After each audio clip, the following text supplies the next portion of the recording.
Muy buenas noches a todos. Primeramente, con su permiso, señor rector, muchas gracias por su hospitalidad.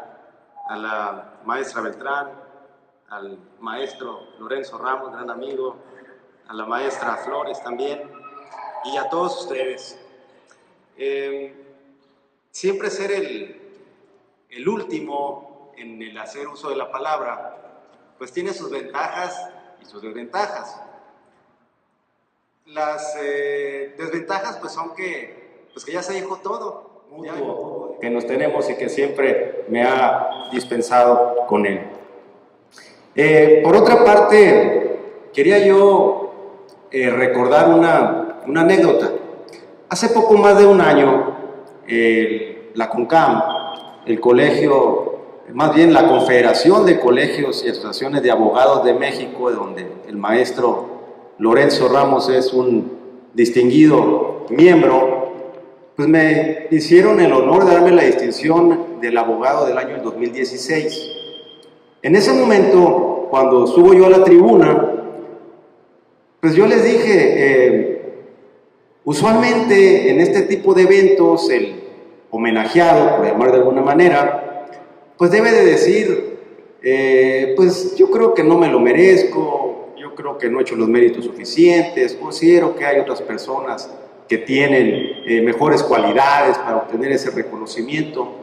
Pero le dije en ese momento, yo creo que yo sí me lo merezco, pero me lo merezco porque lo recibo en representación de todos los abogados postulantes, porque yo vengo del otro lado del escritorio y sé lo que implica el trabajo del abogado, tanto los que están dentro del Poder Judicial como en la Procuración de Justicia y muy en particular en la postulancia, como lo decía ahorita el maestro Ramos, en donde es un trabajo muy esforzado, muy sacrificado. Y entonces yo le decía, creo que sí me lo merezco, pero porque vengo del otro lado del escritorio y lo recibo en representación de todos ustedes.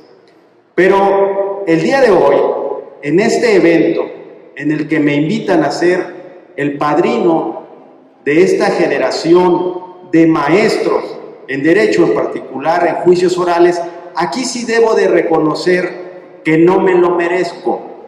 Y no me lo merezco porque yo no tengo una maestría. Y los que se están graduando el día de hoy, evidentemente que tienen más conocimientos técnicos jurídicos que yo.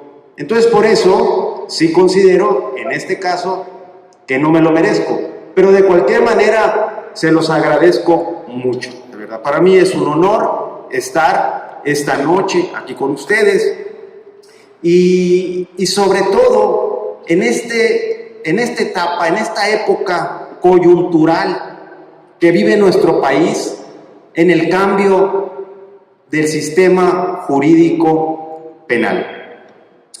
Hace aproximadamente 3-4 meses estaba yo en una reunión con el general Rafael Maceo de la Concha, ex procurador general de la República, con el señor jurista Elías Romero Apis, una vez fue su procurador del Distrito Federal, y ellos me decían, somos licenciados en Derecho, abogados, pero hasta este momento la carrera la hemos tenido que estudiar por lo menos 6 o 7 veces.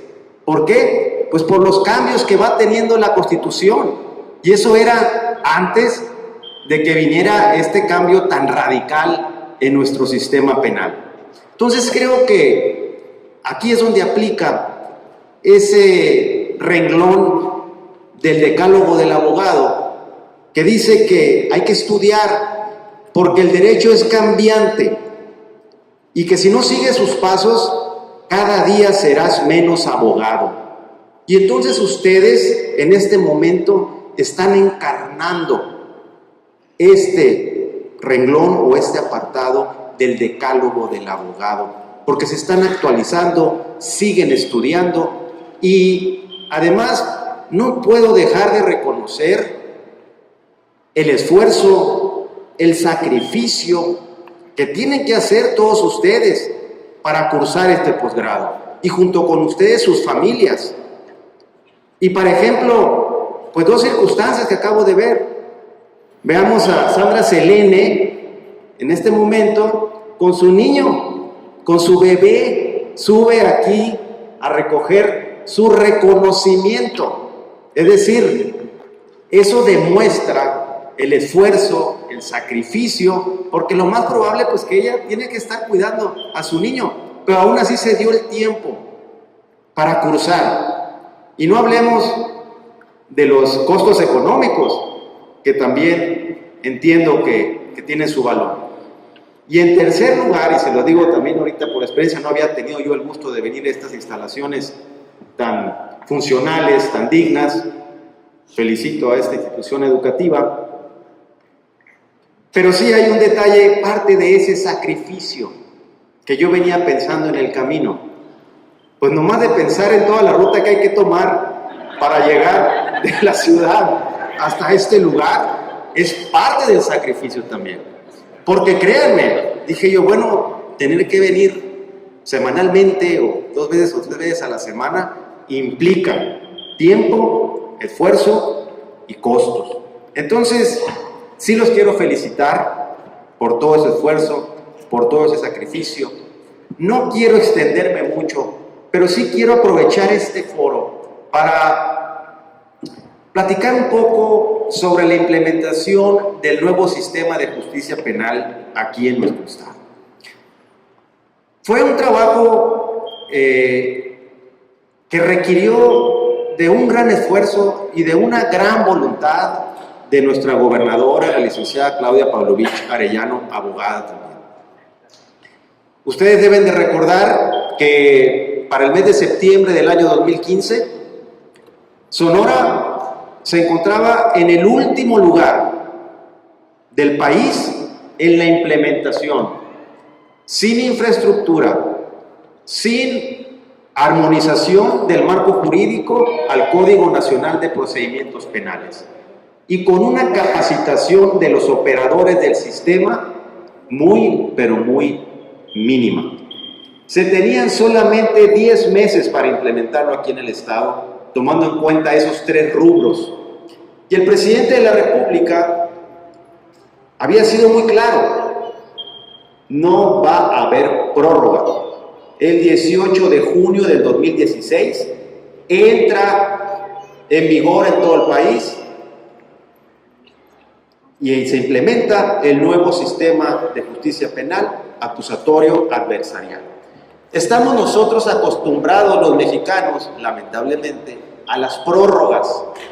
Y hubo mucha gente que pensaba que podía haber prórroga. Y no nomás eso.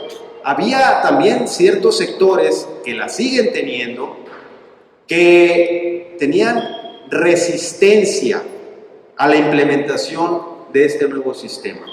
Y quiero decirles que como yo vengo del otro lado del escritorio, tenía aproximadamente 20 años litigando en materia penal, en el sistema tradicional, en el que me enseñaron en la universidad, el que yo practicaba. Y decía yo, ¿cómo es posible que ahora me van a cambiar lo que ya me sé el camino? ¿Por qué? Además debe ser una influencia más del imperialismo. Y yo sí me resistía antes de conocerlo.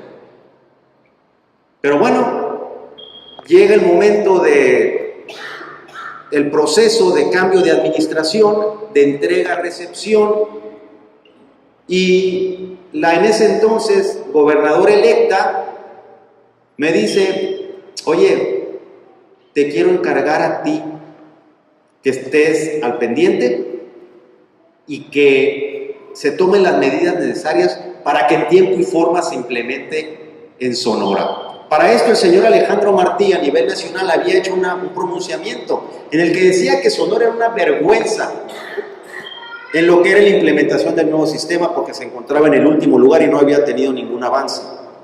Y la señora gobernadora electa en ese momento le contesta públicamente y le dice: señor Martí, no se preocupe, en Sonora en tiempo y forma lo vamos a implementar. Pues entonces me da el privilegio pero también la preocupación de que tuviera yo que encargarme de esa tarea. Y bueno, pues había que acudir a los expertos. Sabía yo que había en la Universidad de Sonora un académico reconocido a nivel nacional, sus textos yo los había utilizado como litigante, el doctor Raúl Guillén López. Yo no lo conocía, fui y lo saqué de su cubículo en la universidad y le pedí por favor que nos ayudara. Ahorita platicaba con el señor rector que me trae un grato recuerdo escuchar Durango, porque Durango fue nuestro ejemplo, fue nuestro modelo a seguir para la implementación aquí en Sonora. Fueron muy generosos el gobierno de Durango, el Poder Judicial de Durango, la Fiscalía General de Durango, en transmitirnos sus experiencias, sus conocimientos para poderlo implementar. Y bueno, se hizo un trabajo titánico, se hizo la armonización del marco jurídico con la colaboración, obviamente, la participación indispensable del Congreso del Estado, para que el marco jurídico se adecuara al Código Nacional de Procedimientos Penales. Se lograron los recursos para que se pudiera construir por lo menos la infraestructura mínima que nos permitiera operar, y se realizaron una gran cantidad de cursos para los operadores. Ahí contamos también con el gran apoyo de la doctora María de Los Ángeles Romón, que en aquel tiempo era la secretaria ejecutiva de la CETEC, encargada a nivel nacional de su implementación. Y bueno, el 30 de mayo del 2016 se logra poner en funcionamiento en todo el Estado el nuevo sistema de justicia penal. Pero hay algo que yo les quiero pedir a todos ustedes y que ahorita les voy a explicar por qué.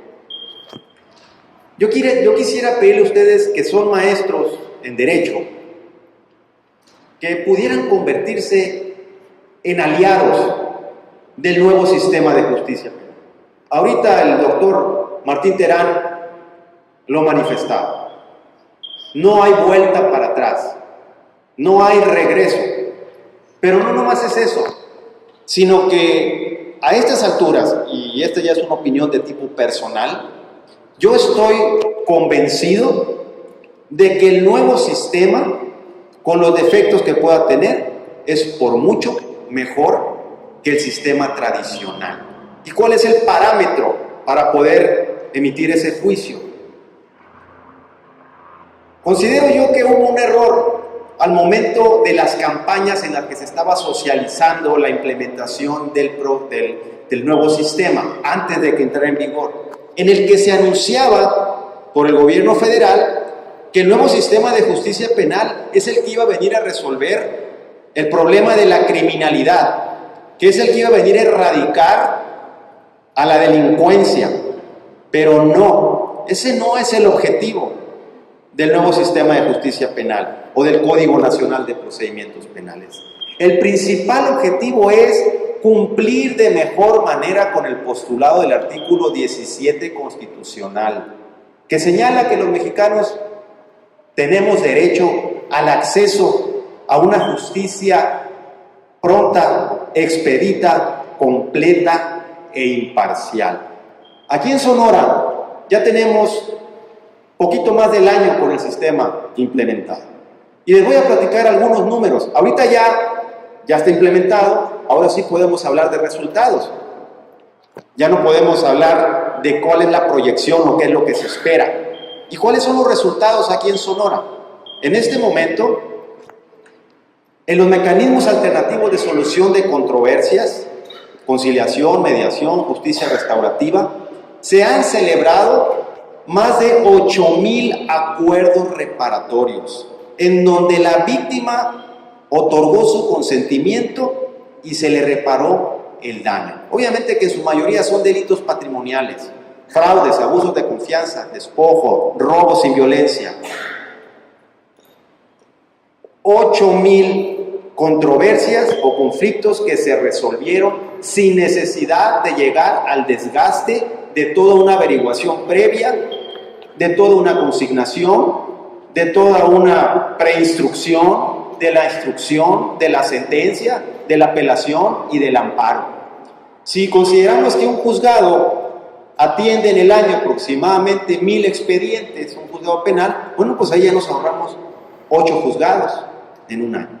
Pero además se evitó el desgaste de las instituciones y además, sobre todo, de las partes, porque la víctima, de manera voluntaria, aceptó la indemnización o aceptó la reparación del daño. ¿Y qué monto se ha pagado hasta esta fecha con esos más de 8,000 acuerdos reparatorios a las víctimas u ofendidos? Aproximadamente 50 millones de pesos. En el sistema tradicional, lo más probable es que para recuperar o para recibir la reparación del daño, la parte ofendida o la víctima hubiera tenido que esperar a que terminaran todas las instancias. Aquí, de manera pronta y expedita, recibieron su reparación del daño, que en muchas ocasiones eso es lo que más busca la víctima, tomando en cuenta el delito de que se trata. Adicionalmente está la figura del procedimiento abreviado. Hemos visto en las películas de Estados Unidos cómo el fiscal se sienta con el imputado o con el abogado del imputado y le dice: mira, si aceptas tu culpabilidad, te voy a negociar y te voy a reducir la pena. El Código Nacional de Procedimientos Penales faculta al fiscal para que en la tasa menor le pueda reducir hasta una tercera parte de la sanción en cualquier tipo de delito. Es por eso que ustedes en Estados Unidos van a ver en la prensa que por lo general el 90 y tantos % de los delincuentes se declaran culpables. ¿Por qué? Bueno, pues allá tienen mejores herramientas que el fiscal de Sonora. Porque allá sí tienen la silla eléctrica y tienen la inyección letal y tienen la pena de muerte. Entonces le dicen: mira, te puedo acusar, si te declaras culpable, te voy a acusar de lesiones o de un homicidio simple. Pero si quieres que nos vayamos a juicio, te voy a acusar de homicidio calificado y voy a pedir la silla eléctrica. Ah, no, pues me declaro culpable. Entonces, aquí tenemos algo parecido. Nomás, yo como les digo, sin tener yo esas herramientas de presión o de convencimiento, como es la silla eléctrica o la inyección letal. Pero sí tengo la posibilidad de decirles que nos vamos a acusar en juicio de un homicidio calificado, etc., si es que lo cometen. De ese tipo de procedimientos abreviados hemos celebrado aquí en el estado de Sonora aproximadamente 800. Y esos 800 han sido por delitos como feminicidios, homicidios, robos, etc. Y quedan encerrados. Y además no hemos abaratado las penas de ninguna manera. Entonces, esa es otra salida, que es una terminación anticipada del procedimiento, que nos ha permitido hacer justicia de una manera más pronta y expedita, porque también a las víctimas de esos delitos les hemos pedido su consentimiento en cuanto a la penalidad que le estamos ofreciendo al imputado. Y entonces, bueno, queda encerrado el imputado con más de 30 años de prisión en algunos casos, como les decía, de feminicidios. No sé si recuerdan el caso de una maestra allá en el Instituto Tecnológico del Yaqui, en Ciudad Obregón, donde la violaron y la privaron de la vida. Bueno, se celebró un procedimiento abreviado, aceptó su culpabilidad el imputado, se le aplicaron 37 años de prisión, está encerrado, la familia de la víctima quedó satisfecha y se le evitó el desgaste también a la familia de la víctima de toda la secuela procesal que hubiera implicado ir en todas las etapas procesales, viendo si se podía avanzar en el sistema como sucede en el sistema tradicional, en donde si faltó, como sabemos, cualquier detalle de forma, pues ahí venía la reposición del procedimiento en un momento dado, y al mismo tiempo el sufrimiento de las víctimas. Entonces, y además, ¿qué beneficios traen estas salidas, estos mecanismos alternativos de solución de controversias y estos procedimientos abreviados? Además de evitar el desgaste de las instituciones, también a la Fiscalía nos permite concentrarnos en los delitos o en los casos de alto impacto. Es decir, nuestra área de investigación, nuestra área que tiene que preparar, investigar y en su caso defender la teoría del caso. Entonces ya nos concentramos en los casos más delicados, porque los demás ya los pudimos arreglar en esas vías alternas. Y hemos tenido hasta esta fecha, en este año, 14 juicios. Hemos llegado hasta 14 juicios nada más, todos los demás se han desactivado antes.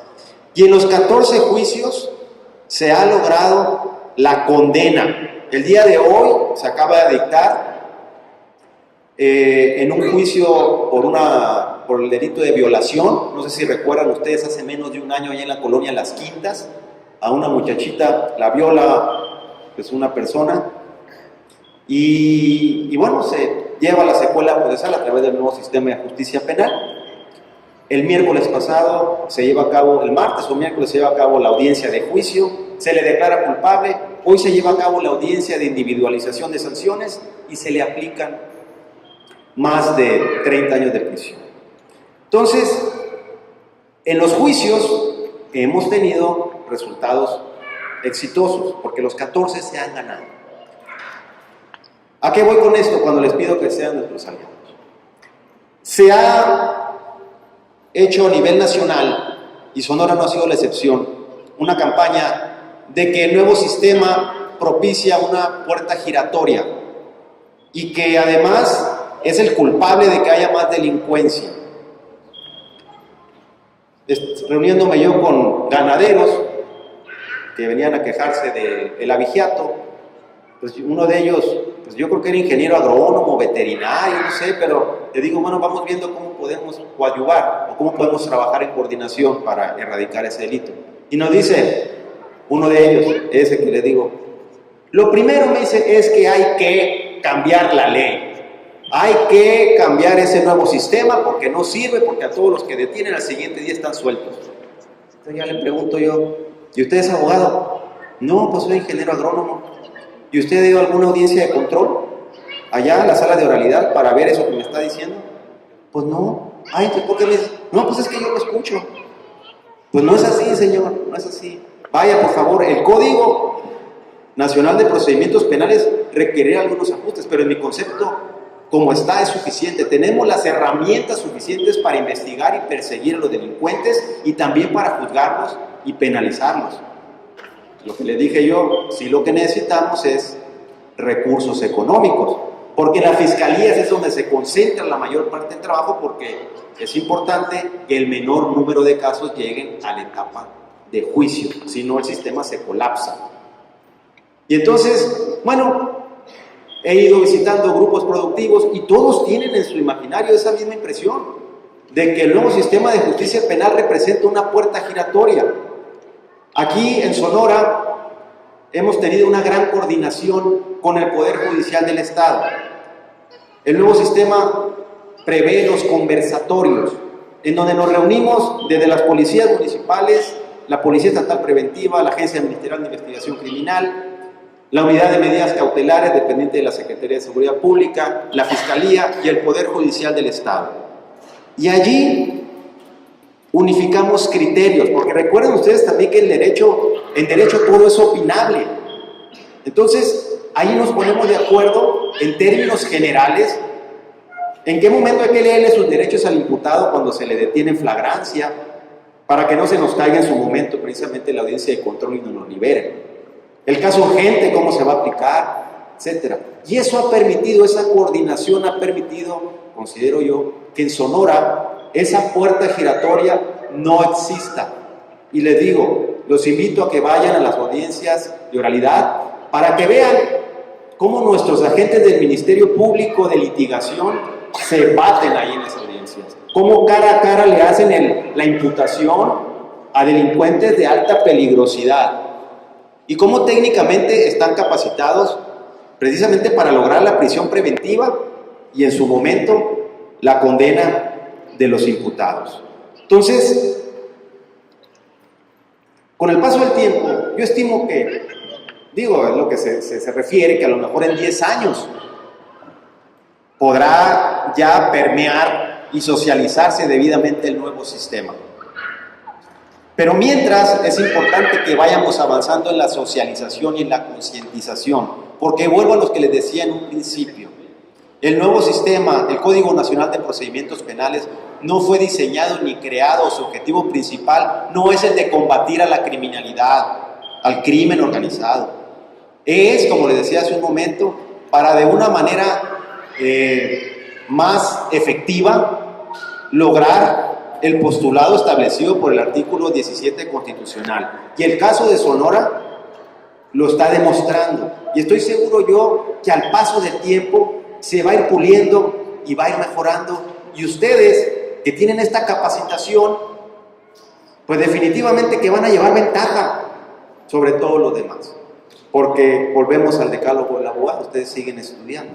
Y bueno, hay muchas cosas más que quisiera compartirles, no los quiero tampoco aburrir. De verdad que para mí es un honor, una gran distinción, reitero, inmerecida, pero de todas maneras, para mí es un gran orgullo y pues les agradezco mucho que me hayan permitido venir como padrino. Muchas gracias.